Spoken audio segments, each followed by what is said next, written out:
Hello students, welcome to our online portal. This is our third lecture of chapter biomolecules.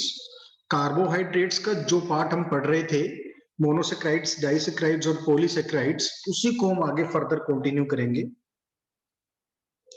अब मैं यहाँ पे आपको डिफरेंस बताने जा रहा हूँ। डिफरेंस की फॉर्म में पढ़ना हमने, difference between monosaccharides, disaccharides and polysaccharides. इसके बीच में हम डिफरेंस पढ़ेंगे। फर्स्ट इज मोनोसेक्राइड्स, ठीक है। Second is disaccharides and third is polysaccharides.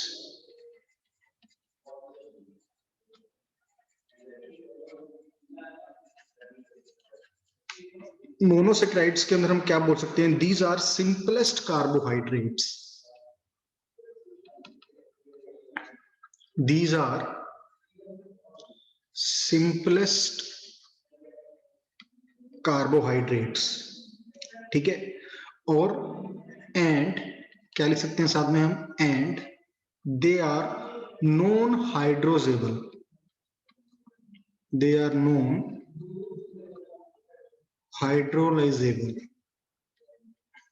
Simple होते हैं और हाइड्रोलाइज मतलब इसको हम वाटर के साथ रिएक्ट करके इसको ब्रेक डाउन नहीं कर सकते। Like example is glucose. Clear? Disaccharides के अंदर हम क्या कह सकते हैं? They on hydrolysis, they on hydrolysis give two molecules of, give two molecules of monosaccharides, two molecules of monosaccharides। इसमें एग्जांपल क्या है हमारे पास? सुक्रोज, जिसके अंदर हम क्या कह सकते हैं कि हाइड्रोलिसिस करने पे हमें दो मोलिक्यूल मिलते हैं। Third is polysaccharides, they on hydrolysis, they on hydrolysis give large number of, give large number of monosaccharides, give large number of monosaccharides। इसमें हम एग्जांपल क्या ले सकते हैं? एग्जांपल इज सेलुलोज, ठीक है। ये सिंपल इसकी डेफिनेशन हो गई।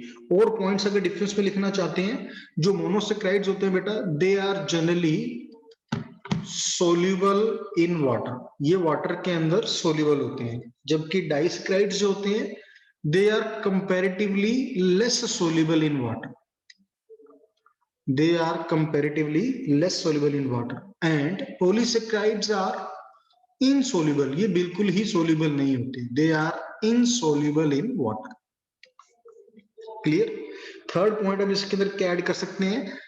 Monosaccharides are sweet in taste, they are sweet in test.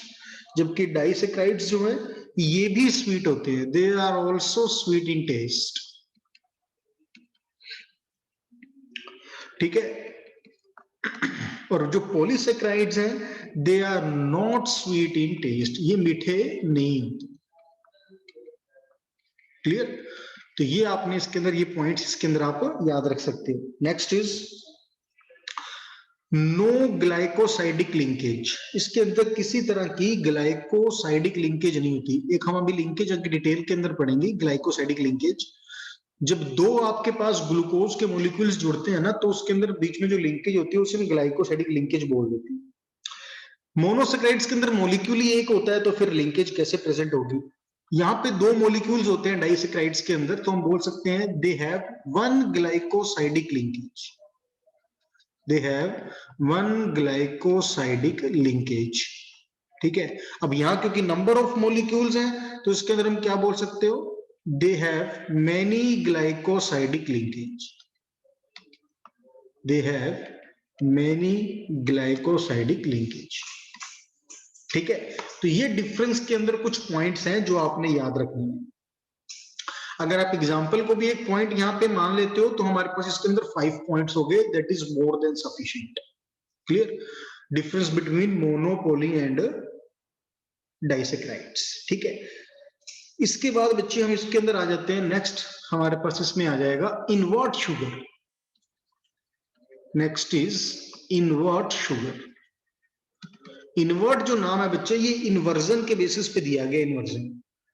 इसको हम कैसे डिफाइन करते हैं? It is equimolar mixture of, it is equimolar mixture of glucose and fructose. Equimolar mixture of glucose and fructose. It is obtained by the, it is obtained by the hydrolysis of, obtained by the hydrolysis of cane sugar, hydrolysis of cane sugar, and the process is referred as, and the process is referred as inversion. और इस process को हम क्या बोल देते हैं? Inversion. Sugar को हम बोल देते हैं इनवर्ट शुगर, और पूरे प्रोसेस को हम क्या बोलते हैं? इन्वर्जन। अगर मैं इसको रिएक्शन की फॉर्म में बताऊं, जो कि बहुत इंपॉर्टेंट है, केन शुगर जिसका फॉर्मूला है C12H22O11, इसकी हम रिएक्शन करते हैं वाटर से, मतलब हमने इसकी हाइड्रोलिसिस की, एसिडिक मीडियम में ये रिएक्शन होती है, तो ये हमें क्या देता है? Glucose and fructose, that is C6H12O6 plus C6H12O6। Clear? ये हमारे पास क्या है? ग्लूकोज, और ये हमारे पास क्या है? Fructose, glucose and fructose. ठीक है, इन दोनों का जो ये मिक्सचर है ग्लूकोज एंड फ्रक्टोज, इससे हम क्या बोल देते हैं? This is known as invert sugar. इसे हम क्या बोल देते हैं? Invert sugar. अब बच्चे ध्यान से देखना, ये आपके पास केन शुगर थी। इनवर्ट शुगर बोलने का रीजन क्या है? देखिए, जो ये मिक्सचर हमें मिलता है, ये जो केन शुगर हमारे पास प्रेजेंट होती है, ये होती है डेक्स्ट्रो रोटेटरी। इसे हम क्या बोलते हैं? Dextro rotatory. ये शुगर कैसी होती है? Dextrorotatory. और जो ग्लूकोज और फ्रक्टोज हमें इसमें मिल रहा है, ये कैसा होता है? ग्लूकोज इज डेक्स्ट्रो रोटेटरी, और जो हमें इसमें फ्रक्टोज मिलती है, ये कैसी होती है? इट इज लेवो रोटेटरी। इट इज लेवो रोटेटरी। ठीक है, तो रिएक्टेंट हमारे पास सिर्फ डेक्स्ट्रो था, प्रोडक्ट में हमें डेक्स्ट्रो और लिवो दोनों मिल गया। पहला पॉइंट तो ये। अब प्रोडक्ट में डेक्स्ट्रो और लिवो मिलने के साथ साथ ये पॉइंट आपने ध्यान रखना है, the magnitude of angle of rotation, the magnitude of angle of rotation, जो हम ये डेक्स्ट्रो और लिवो नाम देते हैं, ये एंगल की रोटेशन के बेसिस पे देते हैं। और जो मैग्नीट्यूड होता है हमारे पास एंगल ऑफ रोटेशन का, the magnitude of angle of rotation of fructose being higher than that of glucose, being higher than that of glucose, जो आपके पास फ्रक्टोज की रोटेशन होती है, कहता है उसका मैग्नीट्यूड ज्यादा होता है ग्लूकोज के कंपैरिजन में। और फ्रक्टोज हमारे पास कैसा था बेटा? फ्रक्टोज हमारे पास था लेवोरोटेटरी, और रिएक्टेंट क्या था? डेक्स्ट्रोरोटेटरी। तो जो प्रोडक्ट के अंदर किसका मैग्नीट्यूड ज्यादा है? लेवो का ज्यादा है डेक्स्ट्रो कंपैरिजन में। इसका मतलब रिएक्टेंट डेक्स्ट्रो से किस में कन्वर्ट हो रहा है? लेवो में। इसीलिए इसको हम बोल देते हैं इनवर्ट शुगर, क्योंकि इसने अपना जो एंगल ऑफ रोटेशन है वो चेंज कर दिया। ठीक है, और इस पूरे प्रोसेस को हम क्या बोल देते हैं? इन्वर्जन। पूरे प्रोसेस को इन्वर्जन, और शुगर को बोल देते हैं इनवर्ट शुगर। ठीक है, इस पॉइंट का आपने ध्यान रखना है बच्चे इसमें। नेक्स्ट इसके अंदर बच्चे हमारे पास आ जाता है एक definition, mutarotation. Next is mutarotation. Mutarotation किसे बोलते हैं? देखिए, it is a process of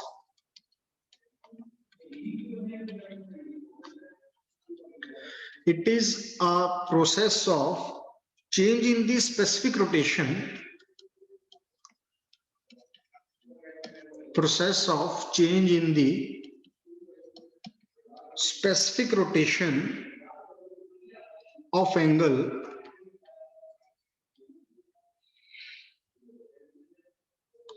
of any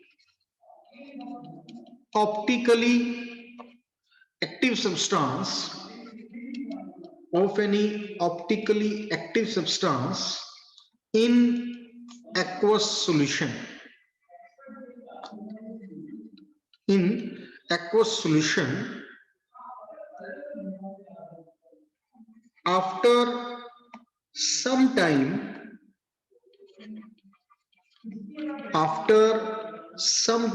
up to the equilibrium mixture, up to the equilibrium mixture. ठीक है, इसके एक एग्जांपल देता हूं यहाँ पे, फिर उसके बाद हम डेफिनेशन दोबारा समझेंगे। मान लीजिए हमारे पास यहाँ पे अल्फा ग्लूकोज है, ठीक है, alpha glucose is in equilibrium mixture with beta glucose. Alpha glucose किसके साथ इक्विलिब्रियम में है? बीटा ग्लूकोज के साथ। जो अल्फा ग्लूकोज है उसमें एंगल कितना है यहाँ पे? 122 डिग्री। और जो बीटा ग्लूकोज है यहाँ पे एंगल कितना है? 19 डिग्री। और जो ये मिक्सचर होता है यहाँ पे एंगल कितना है? 52 डिग्री। ठीक है, अब ये जो अल्फा ग्लूकोज है ये कितना होता है यहाँ पे? 36%। और जो बीटा ग्लूकोज है ये अप्रोक्सीमेटली कितना होता है? 64%। इस रेशियो के अंदर प्रेजेंट होता है। अब देखिए क्या कर रहा है, it is a process of change in the specific rotation of angle of any optical active substance. Glucose एक ऑप्टिकल एक्टिव सब्सटेंस है। कहता है जब ये इक्विलिब्रियम मिक्सचर में आता है किसी सब्सटेंस के साथ तो अपने एंगल का जो रोटेशन है उसको चेंज कर देता है। पहले 122 था, बाद में 19 रह गया। ये जो एंगल का जो चेंज होता है इक्विलिब्रियम मिक्सचर में आने के बाद, उसे हम क्या बोल देते हैं? This is known as mutarotation. Clear?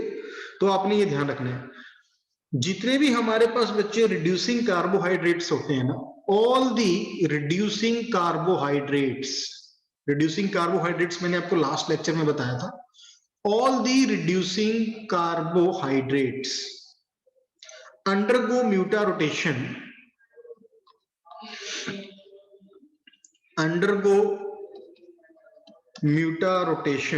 due to presence of hemiacetal bond,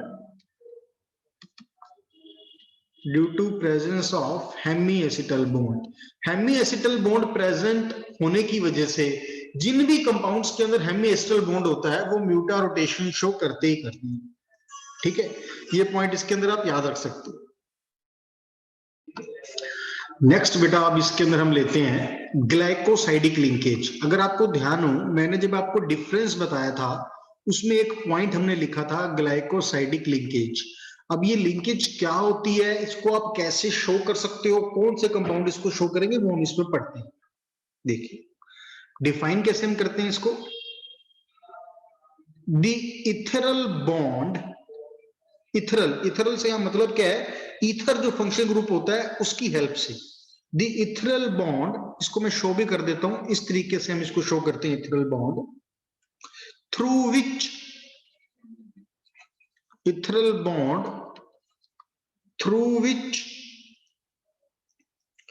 two glucose units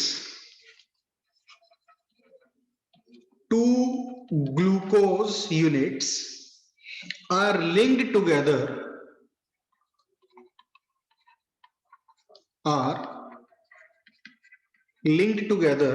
कहता है इथरल बॉन्ड जिसके थ्रू दो ग्लूकोज के यूनिट्स एक दूसरे के साथ जुड़े हुए हैं,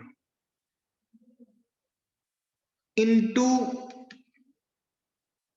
पॉलीसेक्राइड्स। कहता किसी एक पॉलीसेक्राइड्स की एग्जांपल ले लो, उसमें जो दो ग्लूकोज के मॉलिक्यूल्स हैं एक दूसरे के साथ इथरल बॉन्ड की हेल्प से जुड़े हुए हैं, उसे हम क्या बोल देते हैं? Is known as glycosidic linkage is known as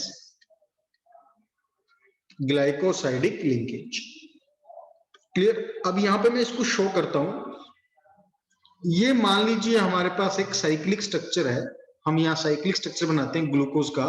complete structure तो नहीं ड्रा कर रहा, इसके अंदर यहाँ पे मैं यहाँ पे आपको बॉन्ड दिखा रहा हूं जस्ट। मान लीजिए यहाँ पे ग्लूकोज में यहाँ पे H प्रेजेंट है और यहाँ पे OH प्रेजेंट है। ये साइक्लिक स्ट्रक्चर के अंदर ऐसा होता है। और दूसरा जो ग्लूकोज का मॉलिक्यूल हमने लिया, इसमें यहाँ पे OH प्रेजेंट है और यहाँ पे H प्रेजेंट है। ठीक, ये क्या करता है, वाटर यहाँ पे रिमूव करें हम इसमें से। वाटर कैसे रिमूव होता है इसमें, ये देखिए, ये एक तरफ से H और एक तरफ से OH, ये वाटर यहां से रिमूव हो जाएगा, O बच गया बीच में। तो अब ये हमारे पास इस तरीके से हम शो कर देंगे। ठीक है, इस तरीके से हमने इसको शो कर दिया।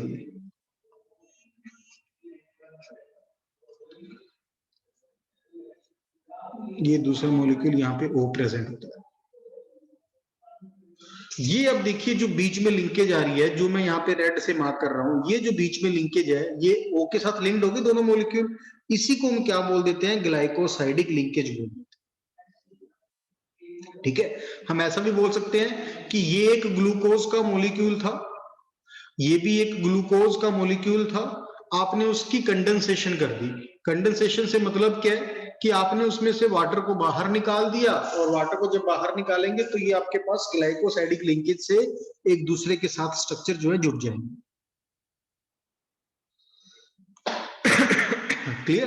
तो ये हमारे पास ग्लाइकोसाइडिक लिंकेज को डिफाइन करना, और इसकी आपने इस तरीके से है एग्जांपल देना, ऐसा आप कर सकते हैं। नेक्स्ट, अब एक स्ट्रक्चर यहां पे हम लेते हैं बच्चे, Fischer structure. Next is Fischer structure. किस चीज की स्ट्रक्चर बनाएंगे, of alpha and beta glucose, of alpha and beta glucose. ठीक है, ग्लूकोज की स्ट्रक्चर बनाने के बाद फिर हम फ्रक्टोज की भी बनाएंगे इसके अंदर, alpha and beta fructose, glucose और फ्रक्टोज दोनों की। पहले हम ग्लूकोज की बात करते हैं। देखो, ध्यान से देखिएगा स्ट्रक्चर कैसे बनता है।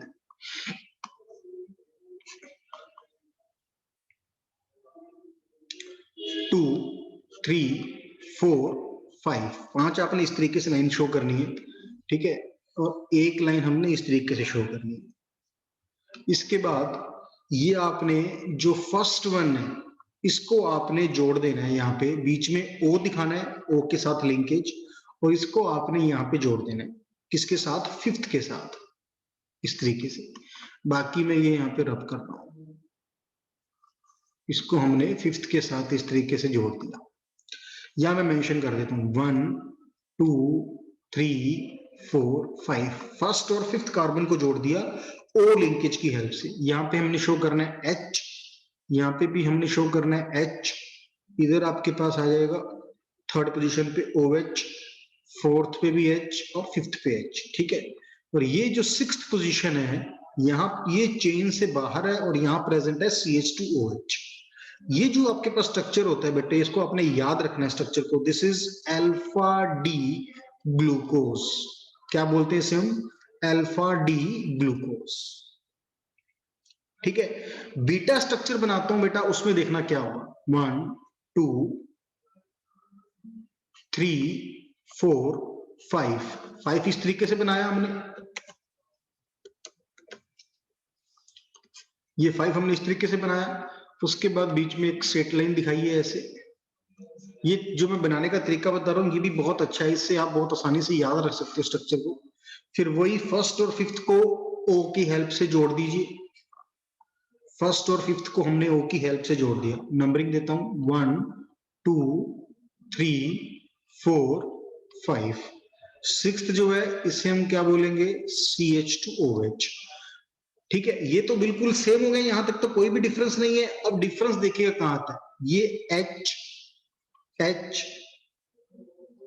ये तो हम उसमें बना रहे थे ना, इसमें फर्स्ट पोजीशन पे डिफरेंस, यहाँ फर्स्ट पे क्या आ जाएगा OH, ठीक है, और सेकंड पे क्या आ रहा है H, थर्ड पे सेम OH, फोर्थ पे H, फिफ्थ पे H, बिल्कुल सेम आ गया।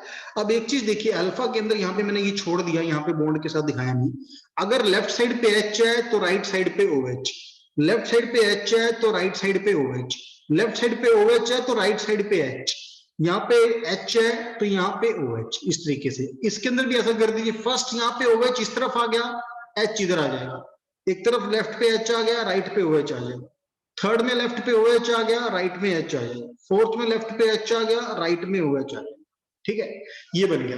अब दोनों के अंदर बेसिक डिफरेंस मार्क करता हूं मैं। फर्स्ट पोजीशन देखो, फर्स्ट पोजीशन पे OH यहाँ राइट में है, ये जो फर्स्ट पोजीशन है इसमें OH आपका लेफ्ट में, ठीक है, राइट और लेफ्ट पोजीशन इसका डिफरेंस है, तो यही आपके पास अल्फा और बीटा का डिफरेंस है। सेकंड स्ट्रक्चर है, इससे हम क्या बोलेंगे, it is beta D glucose, ये हमारे पास कैसा है, बीटा डी ग्लूकोज। तो ये आपके पास एक Fischer spiral structure, Fischer structure बन जाती है किसकी, अल्फा एंड बीटा ग्लूकोज की, ठीक। कई बार क्वेश्चन के अंदर सीधा यही आ जाता है कि आप अल्फा बीटा ग्लूकोज की स्ट्रक्चर बनाइए, कौन सी, फिशर स्ट्रक्चर बनाइए। अब इसके अंदर हम बच्चे फ्रक्टोज की बात करेंगे, अल्फा और बीटा फ्रक्टोज की मैं आपको एग्जांपल देता हूं। Next is alpha D fructose और यहां पे बीटा डी फ्रक्टोज। अब आप एक चीज के अंदर बच्चे आप लोगों को डाउट आ सकता है, क्या डाउट आ सकता है वो देखिए, लास्ट मैंने जो स्ट्रक्चर बनाया ना, ये डी के बाद पॉजिटिव लिखा, यहाँ डी के बाद पॉजिटिव, इसका मतलब है डेक्स्ट्रो रोटेटरी। और यहाँ पे मैं क्या कर रहा हूं, डी के बाद क्या लिख रहा हूं, नेगेटिव, यहाँ भी क्या लिख रहा हूं, नेगेटिव, इसका मतलब है लेवो रोटेटरी। इनवर्ट शुगर आप याद कीजिए, फ्रक्टोज के अंदर डोमिनेटिंग कौन सा होता है, लेवो रोटेटरी, और ग्लूकोज के अंदर डेक्स्ट्रो रोटेटरी। तो ये डेक्स्ट्रो प्लस को रिप्रेजेंट करता है और लेवो माइनस को रिप्रेजेंट करता है, ये चीज आपने ध्यान रखना है। अब हम बात करते हैं स्ट्रक्चर की, स्ट्रक्चर आपने इसमें कैसे बनाना है। इसके अंदर हमने क्या करना है, 4 लाइनें शो करनी है, 1 2 3 4, जैसे ग्लूकोज में 5 थी, इसके अंदर हम 4 शो करेंगे, फिर एक स्ट्रेट लाइन। अब इसके अंदर जो यहां पे आप क्या कीजिए, इनको आपस में जोड़ दीजिए, ये आपने O की हेल्प से इनको आपस में जोड़ दिया, ठीक है। अब ध्यान देने वाली बात ये है, इसमें ये नंबरिंग 2 से स्टार्ट करनी है हमें, 2 3 4 5, मतलब इसमें सेकंड और फिफ्थ कार्बन जुड़ रहा है। अगर ये सेकंड है तो फिर फर्स्ट कहां गया, ये मैंने यहाँ पे साइड पे मेंशन कर दिया CH2OH, इसमें फर्स्ट कार्बन बाहर आ जाता है, ठीक। नीचे जो सिक्स्थ पोजीशन है वो वैसे का वैसे CH2OH। बाकी देखिए यहाँ पे जो थर्ड पोजीशन है इसमें OH इधर, तो फिर H इधर आ जाएगा, यहाँ H तो यहाँ पे OH आ जाएगा, और फिफ्थ में यहाँ पे H आ जाएगा, और सेकंड के साथ यहाँ OH ग्रुप लग जाएगा। अब बीटा की अगर हम बात करें, वही पहले 4 लाइनें दिखा दीजिए, 1 2 3 4, 4 लाइनें दिखा दी हमने। इसके बाद आप क्या कीजिए, सेकंड को और फिफ्थ को अगेन हम यहाँ पे अटैच कर देंगे, नंबर 2 3 4 5। बीटा के अंदर जैसे पीछे ग्लूकोज में किया था ना, जो यहाँ पे स्टार्टिंग वाली पोजीशन होती है उसको चेंज कर देंगे, CH2OH इस तरफ आ जाएगा, तो इस तरफ आपका OH आ जाएगा, इधर H और इधर OH, इधर आपके पास OH, इधर H, लास्ट में हमारे पास CH2OH, ये बन गया। तो this is alpha D glucose and this is beta D glucose, clear. तो ये फिशर स्ट्रक्चर होगी हमारे पास दोनों की। तो ये फिशर स्ट्रक्चर तक बेटा आप लोग यहां तक इसको पढ़ना जरूर, सभी यहां तक सभी याद रखेंगे, जो भी आपका डाउट है वो आप उससे क्लियर कर सकते हैं।